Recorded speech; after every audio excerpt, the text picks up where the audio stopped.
Eh, viens qu'on mette des sushis. Ouais. Il y a un nouveau restaurant déclassé qui vient d'ouvrir là. Comment il s'appelle? Le Smoke de qui? Ouais. T'es quoi comme surveillance rabbinique? C'est Rav Rosenblum-Mentalovic. Un truc comme ça. T'es sûr que c'est cachère? Mais oui, la dernière fois que j'ai été, il y avait une mezouza à l'entrée, c'est sûr. À mon avis, ça vaut le coup de se renseigner. Ça.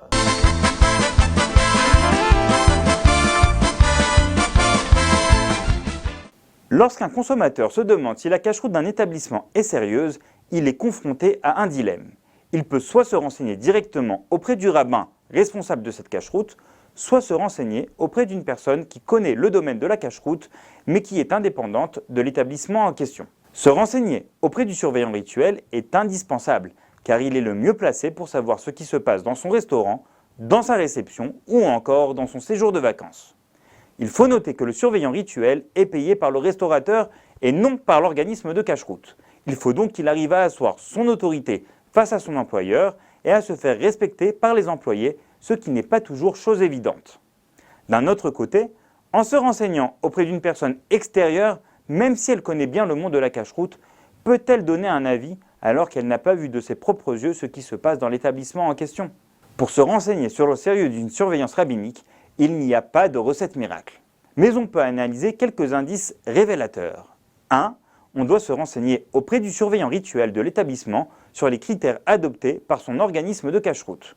Est-ce que la viande est halak? La cuisson est-elle entièrement réalisée par un juif? Comment les salades et les herbes aromatiques sont-elles vérifiées? Le lait non surveillé est-il autorisé dans cet établissement? Quels sont les horaires de présence du chômeur? Est-ce que c'est lui qui a la clé du réfrigérateur et qui contrôle les matières premières? Son autorité est-elle respectée par le reste du personnel?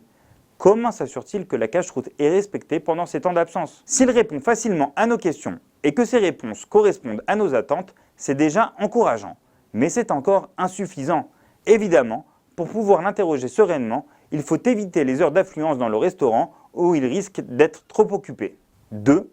Certaines anomalies doivent éveiller notre méfiance. Par exemple, on sait que le consistoire interdit le lait non surveillé dans les restaurants.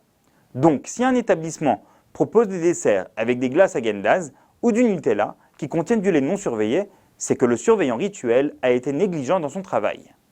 Autre exemple, si le vin est servi par une personne qui ne porte pas de kippa ou qui transgresse certaines fautes, alors que selon la halakha, le vin devrait être servi par une personne pieuse, il faut donc éviter ce restaurant en attendant que l'organisme de cache-route ne corrige ses propres failles. 3. Si le surveillant rituel est absent, ses coordonnées devraient être disponibles dans l'établissement et il doit être joignable facilement. 4. Enfin, la réputation et la piété du surveillant rituel et du gérant du restaurant est très importante. S'ils sont connus pour leur crainte du ciel et que tous les critères précédents sont remplis, on peut leur faire confiance.